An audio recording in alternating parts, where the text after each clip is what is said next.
This happened back in late August last year. My wife and I had been saving up and planning a proper Boundary Waters trip for months. We wanted real wilderness, not that car camping stuff we usually do closer to home. We drove up to Ellie, Minnesota, got our permit at the ranger station, rented a canoe and all the gear from one of the outfitters there, and put in at the Moose Lake entry point the next morning. Paddling into the BWCA is always special. You cross that imaginary line and suddenly it's just you, the water, and a million pine trees.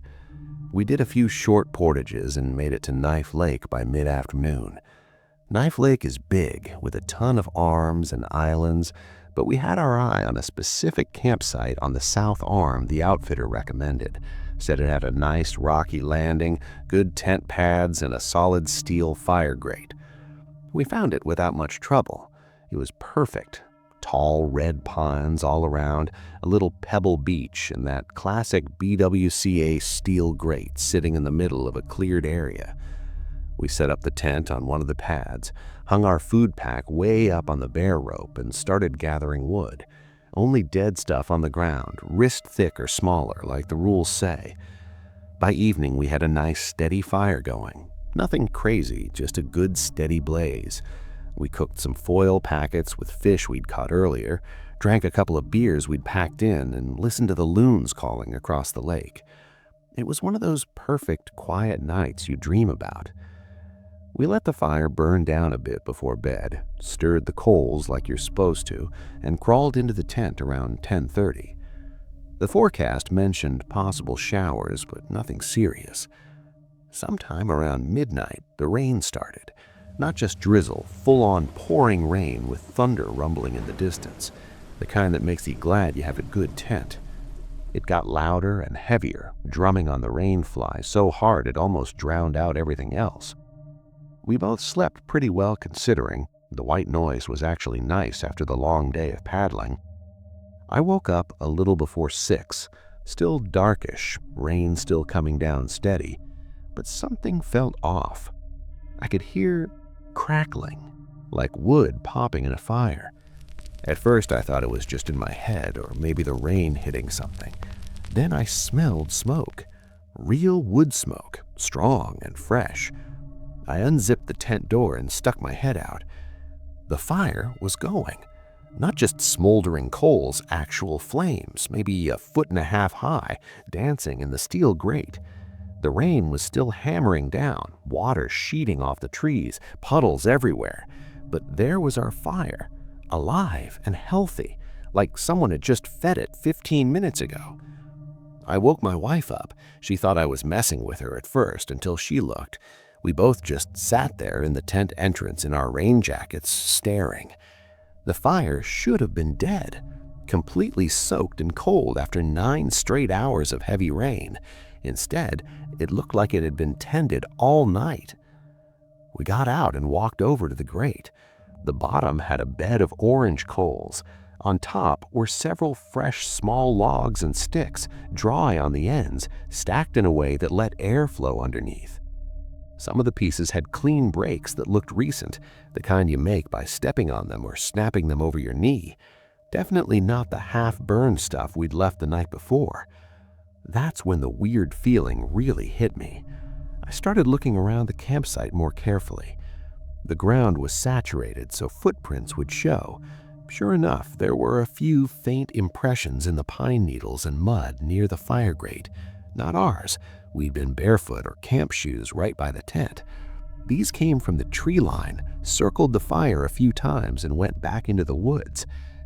Then I noticed the trees. On 4 different pines surrounding the campsite and about eye level, there were fresh little marks, small X's carved into the bark with a knife. Fresh, the sap was still beating up. 1 mark for each time someone had come to feed the fire, maybe. I counted 8 X's total on different trees, forming a loose circle around where we'd been sleeping. 8 times. During the night, while the rain was pouring down, and we're 20 feet away in a thin tent. Whoever it was had walked right up to our fire grate multiple times, added wood quietly enough that we never heard anything over the rain, and kept it alive like some kind of caretaker or watcher. We didn't talk much, just looked at each other and started breaking camp as fast as humanly possible, stuffing wet gear into packs, throwing everything into the canoe. The whole time I kept glancing at the tree line. The woods were dead quiet except for the rain. We paddled out hard. The rain let up a little by the time we hit the first portage, but my wife and I barely said 10 words. Every splash of the paddle made me jump. On one of the portages, I thought I saw a flash of movement through the trees, but when I looked again, there was nothing. We made it back to the entry point by mid-afternoon, returned the gear, and got the hell out of Ellie that same evening. Drove straight through most of the night to put some distance between us and the place. I haven't been able to stop thinking about those X marks. Someone was there the entire night, close enough to hear us breathing, feeding our fire over and over again for reasons I'll never understand, keeping it alive while we slept right there. I'm never going back.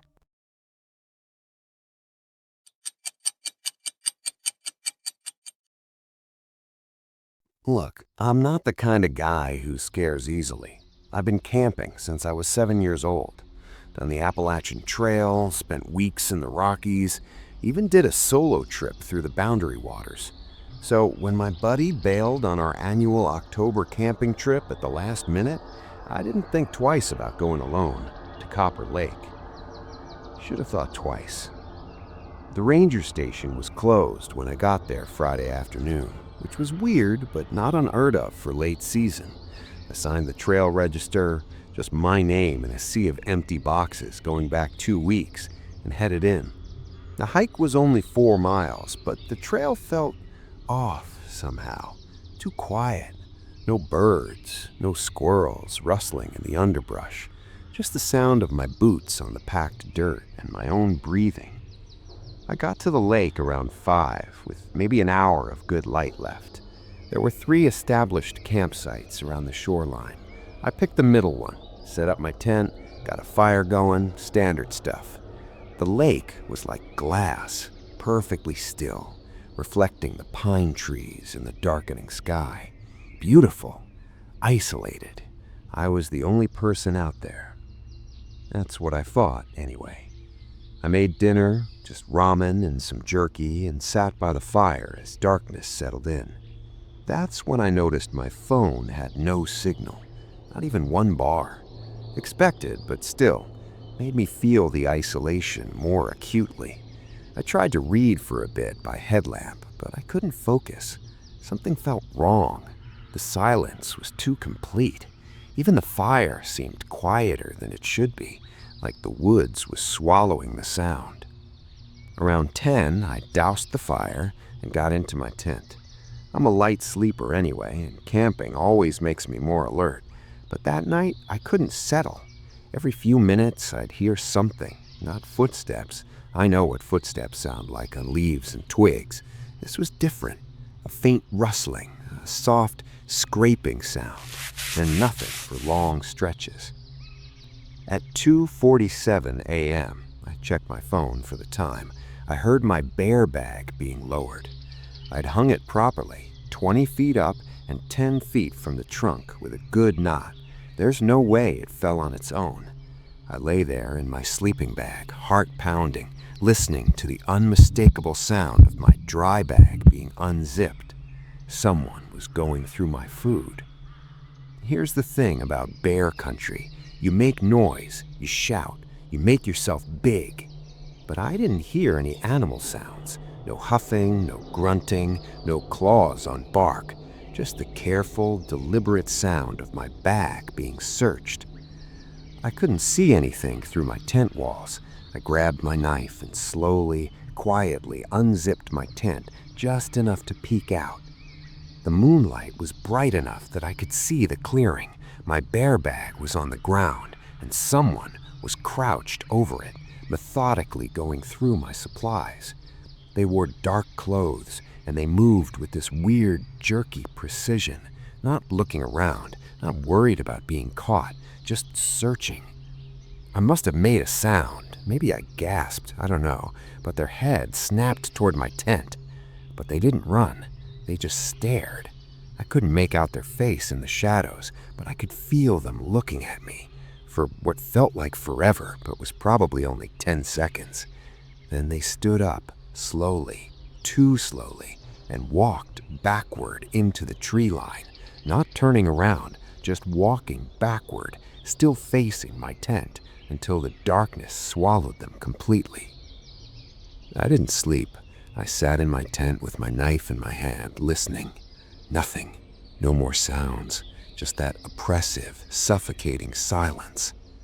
When the sky started getting light around 6, I packed up faster than I've ever packed in my life. My bear bag was still on the ground where they'd left it. My food was gone, but that's not what bothered me. What bothered me was that they took my trail map. Just the map. Nothing else. No first aid kit, no emergency beacon, no cache. They'd left untouched. I practically ran the 4 miles back to the trailhead. The ranger station was still closed. I looked at the trail register. Below my name, someone had signed in. Yesterday, at 6:30 p.m., 90 minutes after me. The name was just a scribble, illegible, and next to number of party, they'd written 1. Under expected return, they'd written never. I reported it when I got cell service, called the sheriff's department, told them everything. They said they'd send someone to check it out. I gave them my contact info and went home. That was 3 weeks ago. I've called the sheriff's office 4 times. They keep telling me the ranger checked the trail and the campsites, found nothing, no evidence of anyone being there. They asked maybe I'd been confused, if maybe a raccoon got my food and I was half asleep. But I know what I saw, and I know that someone took my map, the map that had my home address written on the back, because I always do that in case it gets lost.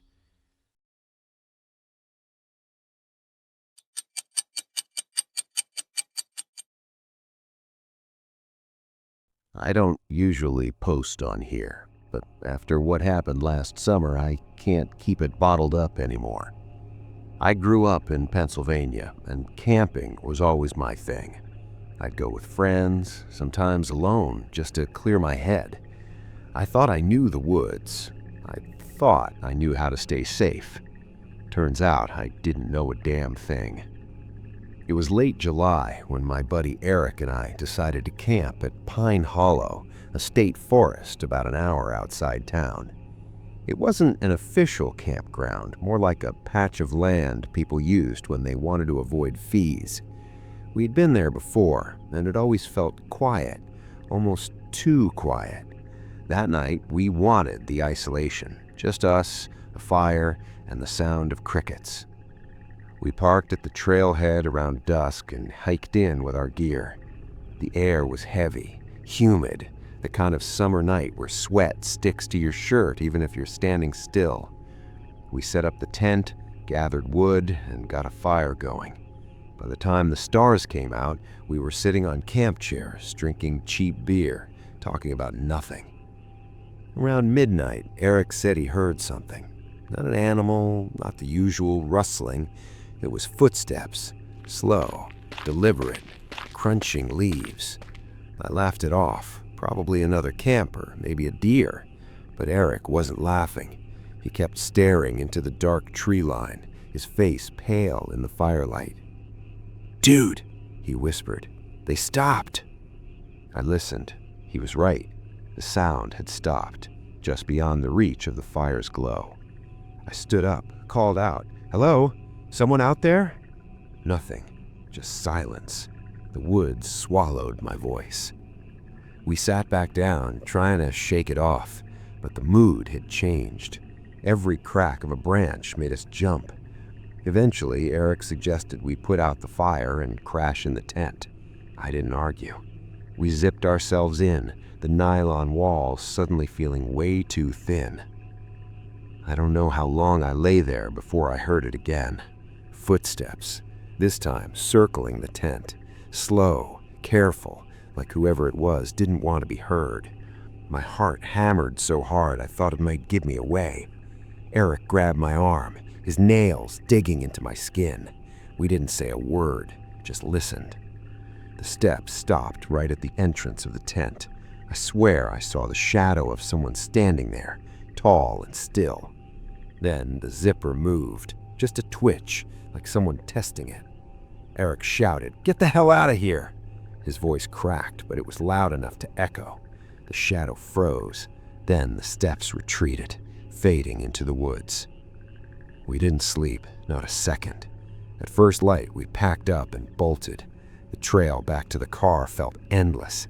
Every tree looked like it was hiding someone. When we finally reached the parking lot, my stomach dropped. Our car doors were wide open, the glove box emptied, papers scattered. Nothing valuable was taken, just chaos, like someone wanted us to know they had been there. Eric refused to camp after that. I tried to convince myself it was just some messed up prank, but 2 weeks later, I went back alone. Stupid, I know. I wanted to prove it was nothing, that I wasn't scared. I set up camp in the same spot, lit a fire, and sat there until the woods went quiet. Around 11 p.m., I heard it again. Footsteps. My throat grew dry. I called out, trying to sound confident. "Hey, I know you're out there." Silence. Then from the dark, a laugh. Low, raspy, close enough to make my skin crawl. I froze. The laugh didn't sound drunk or playful. It sounded deliberate, mean. I killed the fire, grabbed my flashlight, and shined it into the trees. Nothing, just endless trunks and shadows, but I could feel eyes on me. I packed my gear in record time, barely breathing, and sprinted back to the car. This time the doors were locked, but on the windshield, tucked under the wiper, was a note. It said, "You shouldn't camp here at night." That was it. No signature, no explanation, just block letters scrawled in black marker. I drove home shaking, checking the rearview mirror every mile. I still have the note. Sometimes I take it out just to remind myself it wasn't a dream. I haven't been back to Pine Hollow since. I don't know who was out there or what they wanted. Maybe it was just some creep messing with campers. Maybe it was worse. All I know is the woods don't feel the same anymore. When I hear footsteps at night, even in my own backyard, I freeze. I keep thinking about that zipper, that laugh, that note. People always say camping is about peace, about disconnecting from the world.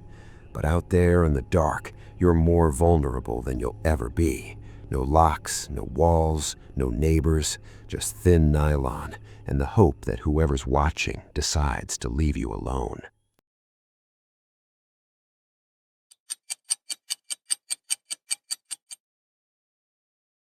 I need to tell someone about what happened in the Alpine Lakes wilderness last month. I've been going over it in my head every night, and I can't shake the feeling that I missed something obvious until it was almost too late. My girlfriend Sarah and I decided to do some backcountry camping in the Cascades. We're both pretty experienced, been doing this for years, so we weren't worried about the usual stuff. We had our permits, bear canisters, the works. The trailhead was about 4 hours from Seattle, and we planned to hike in 6 miles to this secluded spot near a creek that Sarah had found on some hiking forum. The first day was perfect. We set up camp around 4 p.m., cooked dinner, and watched the sunset through the Douglas firs. That's when we met him. He just appeared at the edge of our campsite wearing a ranger uniform. Dark green shirt, badge, the whole deal. Said his name was Ranger Garrett, and he was doing routine checks on backcountry campers.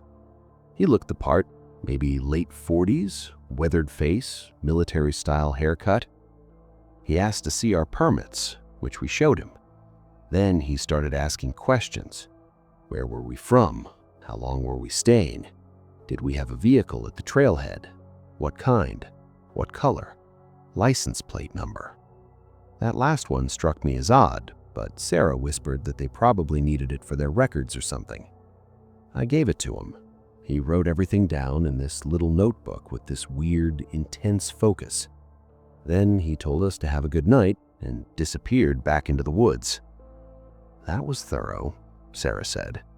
I agreed, but something felt off. I couldn't put my finger on it. The next morning, we were making coffee when he showed up again. Same uniform, same notebook. This time, he wanted to verify some information. He asked us the same questions: where we were from, how long we were staying, our vehicle information. I told him he'd already asked us this last night. Just double-checking, he said with this tight smile. He lingered for a while, watching us eat breakfast, asking about our hiking plans for the day. We told him we were going to explore upstream, maybe find a swimming hole. He nodded slowly and said we should be back at camp before dark. Things can happen out here when the sun goes down. After he left, Sarah said she thought it was strange that he'd come back. I pulled out the map and tried to figure out where his station was. According to the permit office, the nearest ranger station was 12 miles away, and backcountry patrols usually covered multiple sites in a day. Why was he spending so much time with us? We went on our hike anyway, found a great spot by the creek, spent a few hours there, but I kept looking over my shoulder. The forest felt different, like we were being watched. We got back to camp around 6 p.m. Our tent had been moved, just slightly, maybe 6 inches to the left. The rocks we'd used to secure the rainfly were in different positions. I knew this wasn't wind or animals. Someone had been in our camp. Sarah thought I was being paranoid until she noticed her backpack had been opened. Nothing was missing, but things were rearranged. That's when we both got really quiet. Ranger Garrett showed up again at sunset. Same routine, same questions, same notebook. But this time I noticed something. His badge, it had a number on it, 2847. I'd worked summer jobs with the Forest Service in college.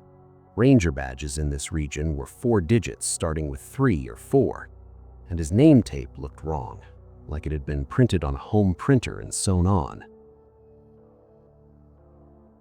"You know what?" I said, trying to keep my voice steady. "We actually need to head out early tomorrow. Family emergency." His expression changed. Just for a second, I saw something cold behind his eyes. "That's too bad," he said. "I was hoping you'd stay longer. It gets lonely out here." He left, but I saw him, just a shadow between the trees, circling our camp. He was staying close.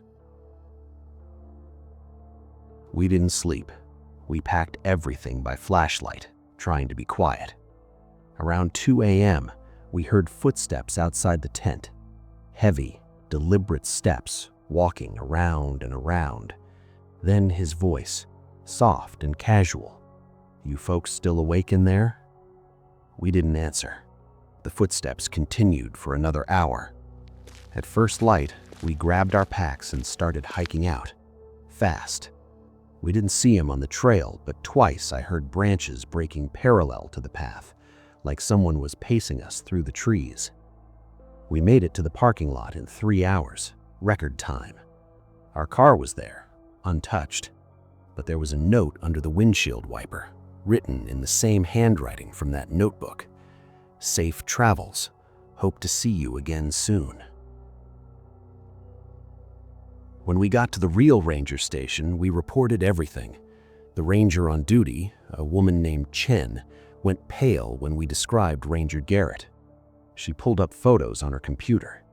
"Is this him?" It was. "That's Dennis Kowalski. He was a ranger here 15 years ago.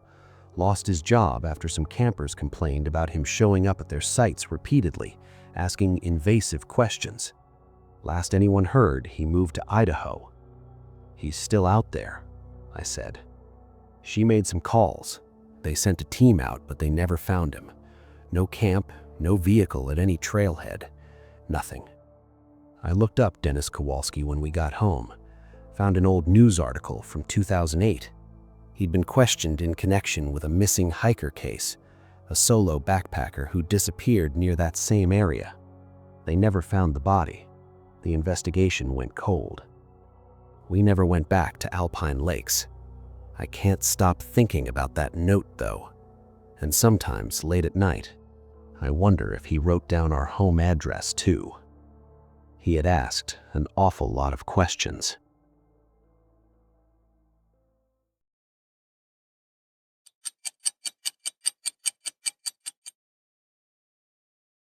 I've been dispersed camping in the Pacific Northwest for about a decade. I'm talking strictly BLM land, way out in the sticks, where you don't see a ranger or a paved road for days. I thought I'd seen everything. Bears, weirdos on meth, washed out roads. But what happened in 2022 made me sell my gear. I went up with my buddy, Ben.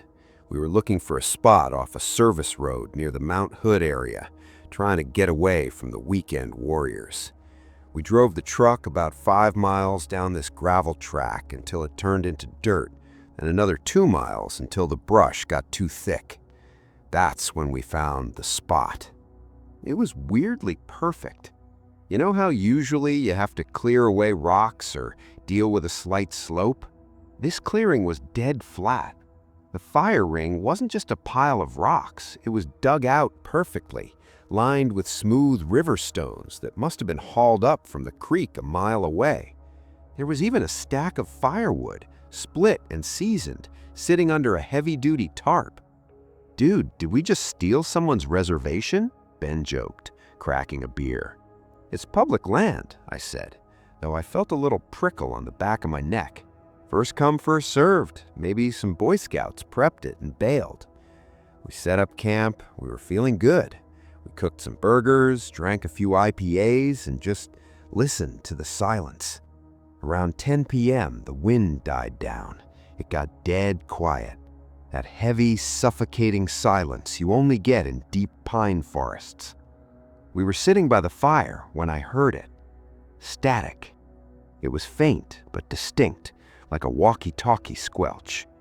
"Do you hear that?" I asked. Ben nodded, looking toward the tree line. Probably hunters on a private channel. We waited. Nothing. Then about 5 minutes later, we heard a voice. It wasn't coming from the woods, though. It sounded muffled, like it was coming from the ground.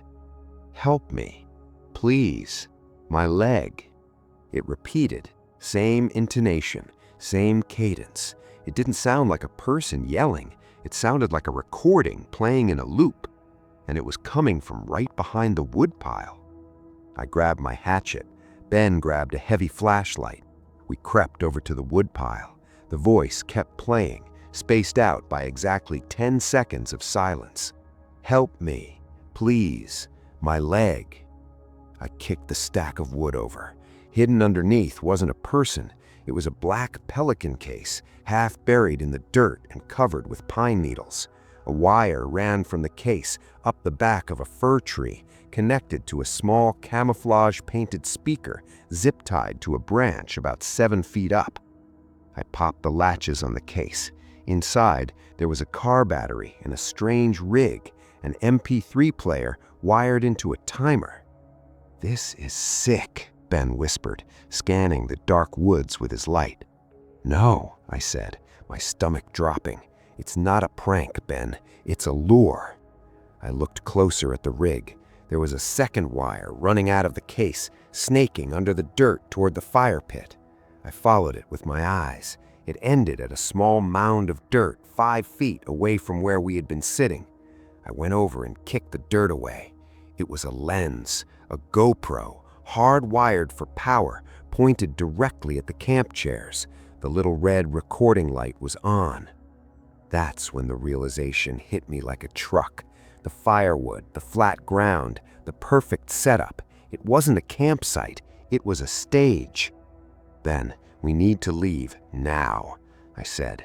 As Ben turned to run to the truck, the speaker crackled again, but the voice changed. It wasn't the woman anymore. It was my voice. It's public land, first come, first served. Then Ben's voice. "Dude, did we just steal someone's reservation?" We froze. The box wasn't just playing a recording, it was live streaming audio or transmitting it somewhere nearby. Whoever set this up was close enough to record us, edit the clip, and play it back to us. They were watching us react in real time. Then the speaker clicked one last time. A deep, raspy voice cut through the air. "Smile." A blinding flash went off from the tree line, not from the GoPro, but from a DSLR camera flash in the woods, maybe 20 yards out. We didn't pack, we didn't put out the fire, we sprinted to the truck. I fumbled the keys, dropping them in the mud, screaming internally. I got them, jammed them in the ignition, and tore out of there in reverse, scraping the paint off the side of the truck against the trees. We drove that service road at 50 miles per hour, suspension screaming. About a mile down, we saw it. A dark pickup truck was parked across the trail, lights off, blocking the exit. I didn't stop. I cranked the wheel, drove straight through a ditch, and smashed through the brush, bypassing their blockade. As we flew past, I looked in the rearview mirror. The headlights of the parked truck flicked on. They didn't chase us. They just sat there, watching us leave. We reported it to the sheriff the next morning. They went up there with a deputy. The campsite was scrubbed clean. No woodpile, no pelican case, no camera. They said we probably just had a run-in with some territorial locals. But I know what I saw. The scariest part wasn't the voice or the camera. It was what I found in my jacket pocket when I got home. I hadn't worn the jacket all night. I had left it hanging on a tree branch near the fire while we cooked. Inside the pocket was a Polaroid. It was a picture of me and Ben sleeping in the truck before we even got to the campsite, taken through the window at a gas station 3 towns over.